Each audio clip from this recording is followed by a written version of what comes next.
Hello guys, welcome to my channel Katha प्रेमी.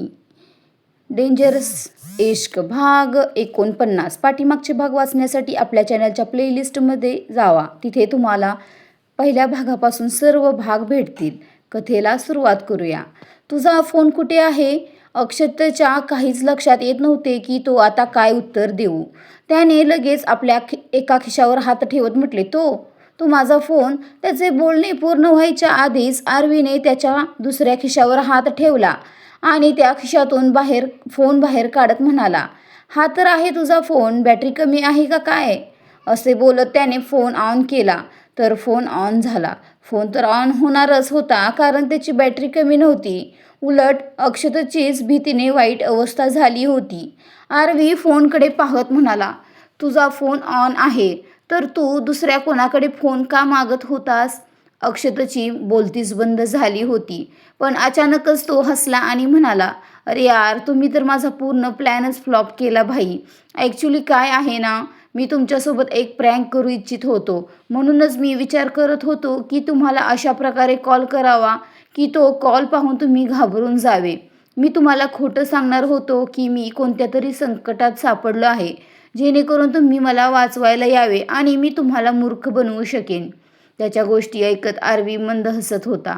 त्याने आता आपले दोन्ही हात अक्षतच्या खांद्यावर ठेवले आणि म्हणाला, अक्षत, तू माझा लहान भाऊ आहेस आणि लहान भाऊ कितीही मोठा का होईना तो लहानच राहतो. खैर, तुझा हा प्रँक तर फ्लॉप झाला. आता आपण इथून निघूया. काय आहे ना, मी माझी बायको म्हणजे तुझ्या वहिनीला घरी एकटे सोडून आलोय. ती तर जागी झाली तर विनाकारण काळजी करेल आणि मी तिला काळजीत पाहू शकत नाही. I really love her. हे बोलताना त्याच्या डोळ्यात जुनूनसाठी असणारे प्रेम साफ दिसत होते. अक्षताचा गळा पुन्हा एकदा कोरडा पडला. भीतीने त्याची खरोखरच वाईट अवस्था झाली होती. जरी त्याला माहीत होते की क्षितिजला पाहूनही जुनूनने काहीच सांगितले नव्हते, पण त्यावेळची गोष्ट वेगळी होती. आरवी अक्षतकडे पाहत म्हणाला, काय झाले? इतका चिंतित का दिसतो आहेस? अक्षत लगेच म्हणाला, मी कुठे चिंतेत आहे? आरवीने त्याच्या कपाळावरचा घाम पुसत म्हटले, जर तू चिंतेत नाहीयेस तर तुला इतका घाम का येत आहे? आय मीन, इथे AC इतका फास्ट सुरू आहे आणि बाहेरही तशी थंडीच आहे, तर तुला घाम यायलाच नाही पाहिजे. अक्षत हसला आणि म्हणाला, तुम्हाला तर माहीतच आहे ना बाई, तरुण रक्त आहे आणि गरम रक्त थंडीत असले तरी गरमच राहणार ना. त्याचे बोलणे ऐकून आरवी हसला आणि म्हणाला, उष्णता चांगली असते पण इतकीही उष्णता चांगली नसते. अनेकदा समोरची व्यक्ती अशी थंडावा देऊन जाते की उष्णतेसोबतच इतर बरेच काही निघून जाते. मनातील अनेक भ्रम आणि गैरसमजही. त्याचे हे बोलणे ऐकून अक्षतचे धाबेच दणाणले. माहीत नाही का, पण त्याला आरवीचे बोलणे खूप विचित्र वाटत होते. अशा गोष्टी आरवीने कधीच त्याच्यासोबत केल्या नव्हत्या. जेव्हा जेव्हा आरवी आणि अक्षत भेटायचे तेव्हा आरवी खूप खुश हसायचा. पण आज मात्र तो फक्त प्रश्न विचारण्यावरच भर देत होता. आरवीने अक्षतकडे पाहत म्हटले, आता चल इथून, मला लवकरात लवकर माझ्या जानमपाशी जायचे आहे. अक्षतने लगेच विचारले, जानम? कोण जानम? आरवी हसत म्हणाला, तुझी वहिनी. अक्षतने हसून विचारले, नाईस नेम. वाटतंय तुम्ही वहिनीसाठी खूप सिरियस आहात भाई. आरवी सुद्धा हसत म्हणाला, फक्त सिरियस नाही, वेडा आहे मी तिच्यासाठी. असे बोलताना त्याचा अक्षतच्या खांद्यावरील हात अधिकच घट्ट झाला होता, ज्यामुळे अक्षतच्या खांद्याला हलक्या वेदना जाणवू लागल्या. त्याला पुन्हा एकदा संशय येऊ लागला की आरवीला त्याच्याबद्दल काही माहिती तर पडली नाही ना. कुठे जुनूनने अक्षतचा फोटो पाहून आरवीला काही सांगून तर दिले नाही ना. पण आता तो इच्छा असूनही काहीच करू शकत नव्हता. त्याने आरवीकडे पाहिले, जो क्लबच्या दरवाजाच्या दिशेने पुढे चालला होता. त्याने सिगारेट पेटवली होती आणि खोल झुरके घेत होता, ज्याचा धूर पाठीमागे उडत अक्षतच्या चेहऱ्यावर येत होता. अक्षतकडे त्याच्यासोबत चालण्याशिवाय दुसरा कोणताही पर्याय नव्हता, कारण तो आता इथून पळूनही जाऊ शकत नव्हता आणि कोणतेही निमित्तही बनवू शकत नव्हता. तो गपचूप त्याच्या पाठीमागे मागे चालू लागला. मग त्याचे डोके सध्या याच विचारात होते की तो ओहरा बंगल्यात राहून जुनूनच्या समोर येण्यापासून स्वतःला कसा वाचवणार. कारण एकदा जरी तो जुनूनच्या समोर आला म्हणजे त्याचा गेम ओव्हर. ज्या प्रकारे आरवीने सांगितले की तो जुनूनसाठी वेड आहे, हे पाहून आता अक्षतला स्वतःच्या वाचण्याची कोणतीही आशा दिसत नव्हती. ते दोघेही क्लबच्या बाहेर आले आणि अक्षत आरवीसोबत त्याच्या गाडीत बसून तिथून निघाला.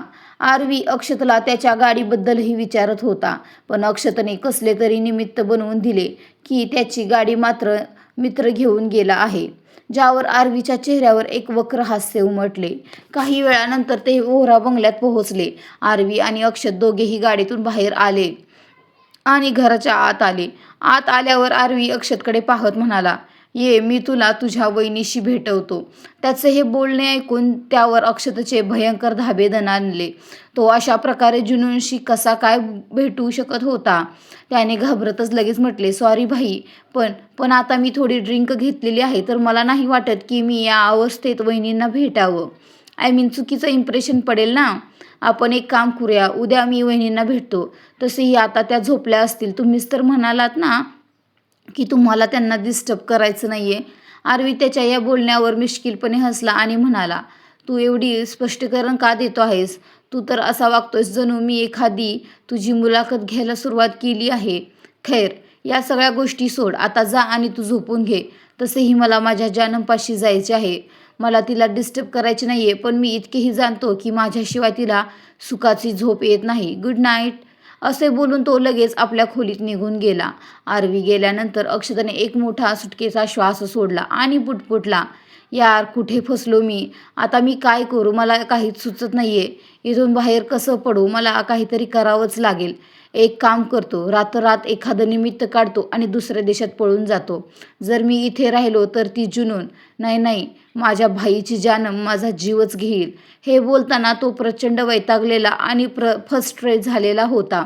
दुसरीकडे आपल्या खोलीच्या दरवाजापाशी उभा असलेला आरवी अत्यंत तीक्ष्ण नजरेने त्याच्याकडेच पाहत होता.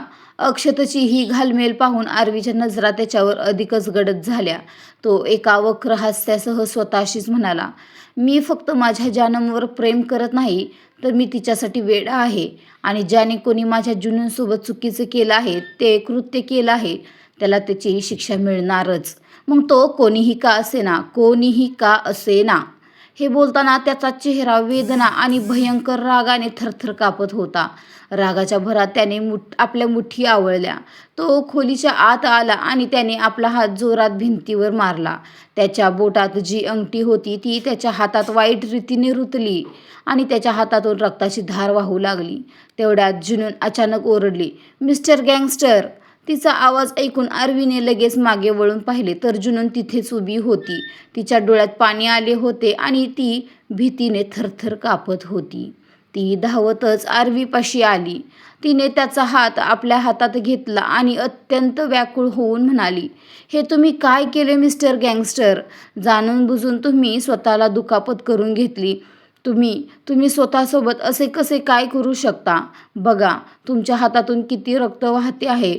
असे बोलताना तिची नजर आरवीच्या त्या रक्ताळलेल्या हाताकडे होती. तर दुसरीकडे जुनून वेळेआधीच जागी झालेले पाहून आरवी थोडा आश्चर्यचकित झाला होता. जुनूनने लगेच बाजूला ठेवलेला आपला दुपट्टा घेतला आणि तिने आरवीचे रक्त पुसायला सुरुवात केली.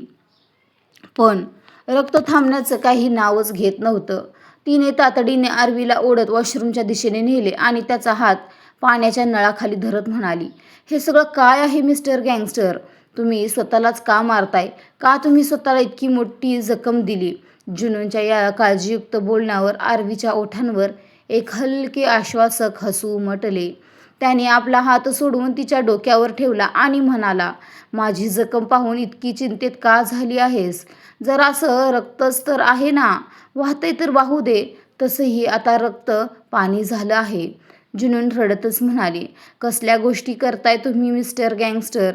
प्लीज अशा गोष्टी करू नका ना, मला खूप भीती वाटते. आरवीने जुनूनच्या कपाळाकडे पाहिले तेव्हा त्याने तिचा हात आपल्या हातात घेतला होता. तेव्हा त्याच्या हाताचे रक्त तिच्या कपाळावर लागले होते. त्याने हसत जुनूनच्या कपाळावरील त्या रक्ताच्या डागावर एक हलकं स्मूच केलं आणि म्हणाला, मी असताना तुला कोणाचीही भीती बाळगण्याची गरज नाही जानम. मी आहे ना तुझ्यासोबत. समोर कोणीही का असेना.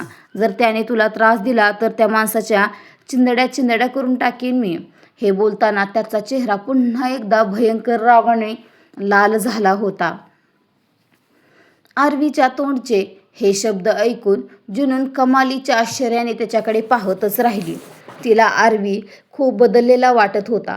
तिने पुन्हा एकदा त्याचा हात स्वच्छ केला आणि त्यावर मलमपट्टी करायला सुरुवात केली.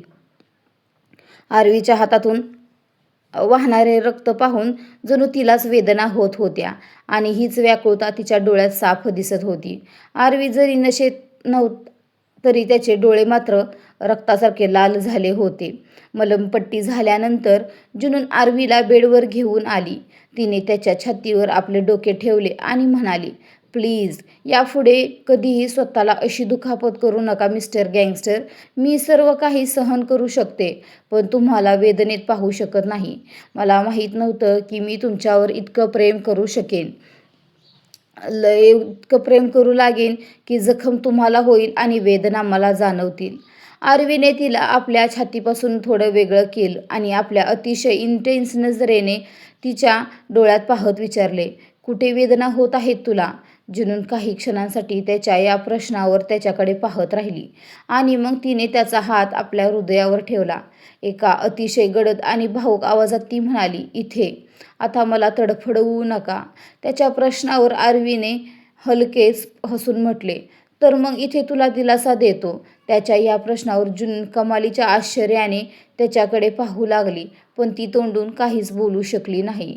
आरवीने आपला हात तिच्या छातीवरून बाजूला केला आणि तिच्या कपड्यांनाही तिच्या छातीवरून थोडे दूर करत जेव्हा तिने तिथे आपले ओठ टेकवले तेव्हा जुनूनच्या तोंडून एक खोल हुंदका निघाला. तिचे हात आपोआपच आरवीच्या खांद्यावर स्थिरावले होते आणि तिचा श्वास अधिकच जड होऊ लागला होता. तिथेच आरवीने आता स्वतःला अजिबात रोखले नाही आणि त्याने जुनूनला पाठीमागच्या बाजूला झुकवायला सुरुवात केली, ज्यामुळे जुनून बेडवर असलेल्या उशीवर आपले डोके ठेवून झोपली आणि आरवी पूर्णपणे तिच्यावर झुकून तिच्या छातीवर आपले ओठ टेकवू लागला. ओहरा बंगला. जुनून खाली बेडवर झोपलेली होती आणि आरवीने तिच्या छातीवर आपले ओठ ठेवले होते. जुनूनने जेव्हा त्याला सांगितले होते की आरवीच्या फालतू बोलण्यामुळे तिच्या छातीत वेदना होतात, तेव्हा आरवी तिला दिलासा देण्यासाठी तिच्या छातीवरच किस करत होता. जुनून खूप खोल हुंदके देत होती आणि आरवी त्या धुंदीने भरलेल्या हुंदक्यामुळे आणखीनच वेडा होत चालला होता. तिथेच जुनूनचे हातही आरवीच्या केसातून फिरत होते. आरवी तसाच तिच्या शरीरावर आपले हात फिरवत तिच्या छातीवर आणि तिच्या मानेवर किस करत होता. पण जेव्हा काही वेळानंतर त्याने जुनूनचे कपडे नीट केले तेव्हा जुनूनने अचानकच त्याचा हात पकडला. आरवीने अत्यंत आश्चर्याने तिच्याकडे पाहिले आणि विचारले, काय झाले? त्याच्या या प्रश्नावर ती आणखीनच वेगाने जड श्वास घेऊ लागली. तिचे हे हावभाव पाहून आरवीने आता आपला हात तिच्या गालावर ठेवला आणि अत्यंत प्रेमाने तिच्या मानेवर किस करत विचारले, सांग ना जानम, काय झाले? जुनूनने पुन्हा एकदा एक मोठा श्वास घेतला आणि म्हणाली, कधीपर्यंत स्वतःला माझ्यापासून दूर ठेवणार आहात तुम्ही? प्लीज ना, आता मला अजून तडफडवू नका. तुमचे मला माहीत नाही, पण तुमच्या या अशा वागण्याने मी खूप जास्त तडफडते. मिस्टर गँगस्टर, माझ्याने आता अजिबात राहवत नाहीये. मला तुमचं व्हायचं आहे. तिचे हे बोलणे ऐकून आरवी कमालीच्या आश्चर्याने तिच्याकडे पाहू लागला. त्याला माहीत नव्हते की जुनून इतक्या साफ मनाने आणि इतक्या स्पष्ट शब्दात आपली भावना व्यक्त करेल. तिच्या मनातील ती गोष्ट जी अनेक मुली आयुष्यभर आपल्या मनातच दाबून ठेवतात, ती त्याची जानम कोणत्याही संकोचाशिवाय आपले हृदय त्याच्यासमोर उघडे करून सांगत होती. आरवी अत्यंत खोल आणि गंभीर आवाजात म्हणाला, वेदना होतील तुला. जुनूनने आरवीच्या नजरेत आपली नजर मिळवली आणि म्हणाली, आणि ज्या प्रकारे तुम्ही माझ्याजवळ येऊन माझ्यापासून दूर निघून जाता ती वेदना तुम्हाला दिसत नाही का? तिचे हे बोलणे ऐकून आरवी काही क्षणांसाठी तिच्याकडे पाहत राहिला आणि मग तिच्या कपाळावर आपले ओठ टेकवून म्हणाला, फक्त काही दिवस आणखी, त्यानंतर तुझी ही सर्व अस्वस्थता मी दूर करेन.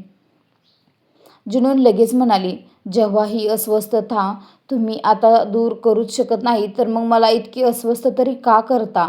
का मला तुमच्यासाठी वेडे बनवता?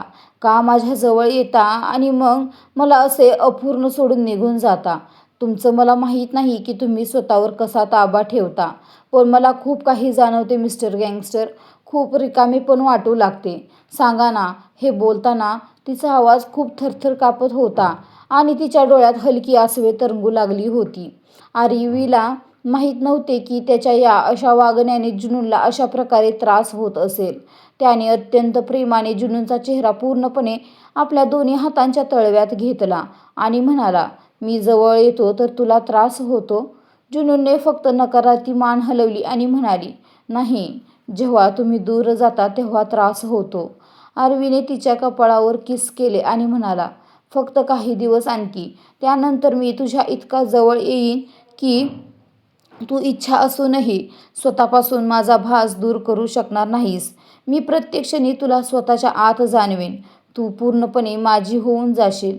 तुझे हे रिकामेपण मी कायमचे दूर करेन. हे बोलताना त्याच्या नजरा जुनूनवर अत्यंत गडद खिळल्या होत्या आणि जुनूनचा चेहराही पूर्णपणे लाजेने लाल झाला होता. ती लगेच आरवीच्या छातीला येऊन बिलगली आणि आरवीनेही तिला आपल्या कवेत घट्ट घेतले. त्याचे हात पुन्हा एकदा जुनूनच्या शरीरावर फिरू लागले होते आणि त्याने तिचे कपडे तिच्या शरीरापासून वेगळे केले. तिला पूर्णपणे आपल्या छातीत सामावून घेत त्याने स्वतःवर एक बेडशीट ओढून घेतली. जुनूनही त्याच्या छातीपासून एका क्षणासाठीही दूर झाली नाही. त्या दोघांनाही एकमेकांच्या शरीराची ऊब जाणवत होती आणि त्याचसोबत ती तडफडही, जी दोघेही एकमेकांसाठी अनुभवत होते. काही वेळातच जुनून खूप गाढ झोपेत निघून गेली, पण आरवीच्या डोळ्यातून मात्र झोप कोसो दूर होती. त्याला उद्याची सकाळची प्रतीक्षा होती. ती प्रतीक्षा जी केवळ त्यालाच नव्हती, तर माहीत नाही किती दिवसांपासून तो याची वाट पाहत होता.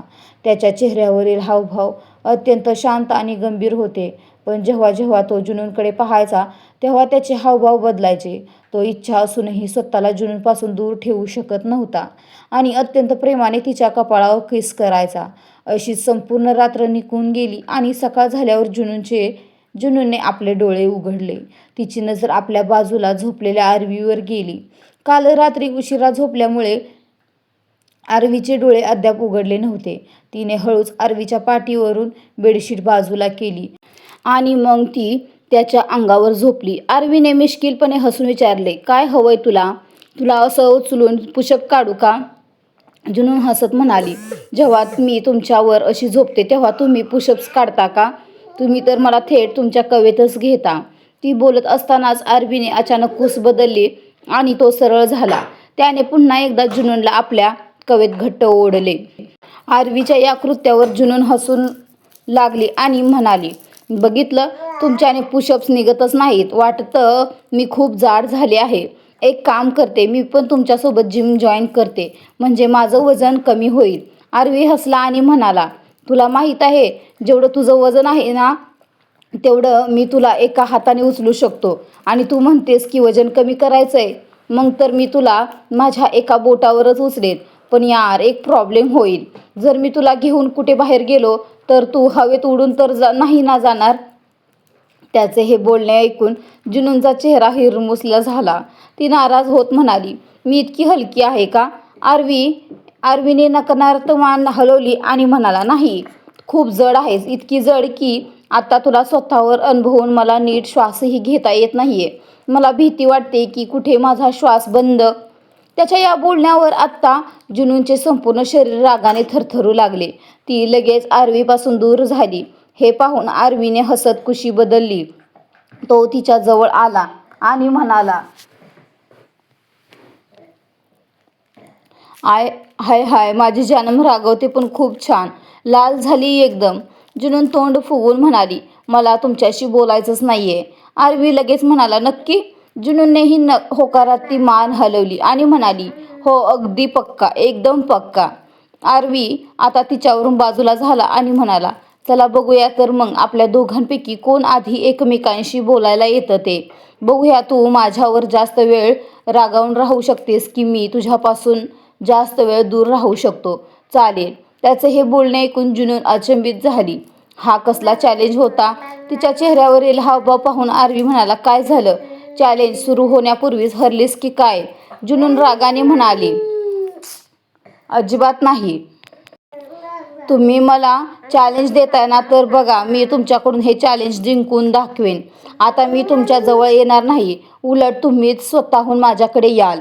असे बोलून तिने आपले तोंड दुसऱ्या बाजूला फिरवले. आरवी तिच्या या नखऱ्यावर हसला आणि वॉशरूमच्या दिशेने निघून गेला. जुनूनने चॅलेंज तर स्वीकारले होते, पण आता ती आरवीशिवाय कशी राहणार हा विचार करूनच तिची अवस्था बिकट होत होती. आरवीशी बोलल्याशिवाय तिचा एक क्षणही जात नव्हता. तिथे पूर्ण दिवस काढणं तर फार दूरची गोष्ट होती, पण ती हार मानू शकत नव्हती. आरवी वॉशरूममधून बाहेर आला आणि तयार होऊन खोलीबाहेर निघून गेला, तर जुनून फक्त त्याच्याकडे पाहतच राहिली. राजेशाही थाटात तो निघून गेला. तिने नोटीस केले की आरवीने तिच्याकडे साधे पाहिलेही नव्हते. जुनूनने रागाने तोंड फुगवले आणि पुटपुटली, मी पण बघते तुम्ही माझ्यापासून किती वेळ दूर राहू शकता ते. मिस्टर गँगस्टर, माझ्याकडे असं एक हत्यार आहे ना, ज्याच्यापुढे तुमचे सगळे हत्यार आपोआप खाली होतील. तुम्ही स्वतःहून माझ्याकडे ओढले जाल. नजर रोखत ती स्वतःशीच हसली. तिने पटकन शॉवर घेतला, तयार झाली आणि खोलीबाहेर आली. दुसरीकडे आरवी यावेळी ओहरा बंगल्याच्याच एका खोलीत होता आणि फोनवर कोणाशी तरी बोलत होता. काल रात्री अक्षतने ज्या ज्या लोकांकडे मदतीची याचना केली होती, पैसे मागितले होते आणि न्यूयॉर्क बाहेर पळण्यासाठी जे जे प्रयत्न केलेले होते, त्या सर्व गोष्टींचा रिपोर्ट आरवी फोनवर ऐकत होता. फोन कट केल्यानंतर आरवीच्या ओठांवर एक कुत्सित हसू उमटले. तो म्हणाला, तू पळण्याचा जितका हवा तितका प्रयत्न कर भाई, पण तू पळू शकणार नाहीस. गोष्ट आता माझ्या जानमची आहे, तर हिशोब तर होणारच. असे बोलून तो आपल्या खोलीबाहेर आला, जिथे आरवी फोनवर अक्षतच्या कारवाया ऐकत होता. तिथे दुसऱ्या बाजूला अक्षत आपल्या खोलीत आयशासोबत होता. आयशा त्याच्याकडे पाहतच म्हणाली, आधी तू मला हे सांग अक्षत, की तू इतका त्रस्त का आहेस? हे बघ, तू माझ्याकडे माझे दागिने मागत आहेस, मी तुला माझे दागिने द्यायला तयार आहे. तुझ्यापेक्षा मोठे माझ्यासाठी काहीच नाही. असं बोलताना तिने आपल्या हातातील बॅग अक्षतच्या दिशेने सरकवली. त्या बॅगमध्ये आयशाचे कोट्यावधी रुपयांचे दागिने होते, ज्यातील बहुतांश दागिने अक्षतनेच तिला दिले होते. अक्षत रागाने ओरडला, हे दागिने देऊन तू माझ्यावर कोणतेही उपकार करत नाहीयेस. हे सगळं मीच तुला दिले. जर मी नसतो ना, तर तू 2 वेळच्या अन्नासाठीही तरसली असतीस. या एवढ्या मोठ्या शहरात उपाशी राहिली असतीस तू. भीक मागावी लागली असती तुला. पुढचा भाग ऐकण्यासाठी कमेंट करा, लाईक करा आणि आपला चॅनल सबस्क्राईब करा आणि बेल आयकॉन प्रेस करा. लवकरच भेटू एका नवीन भागासह. तोपर्यंत बाय. आणि ज्यांनी पहिले भाग वाचलेले आहेत त्यांनी प्लेलिस्टमध्ये भेटतील, ते सर्व भाग वाचा, ऐका आणि हाय पॉईंट द्यायला विसरू नका. Bye bye.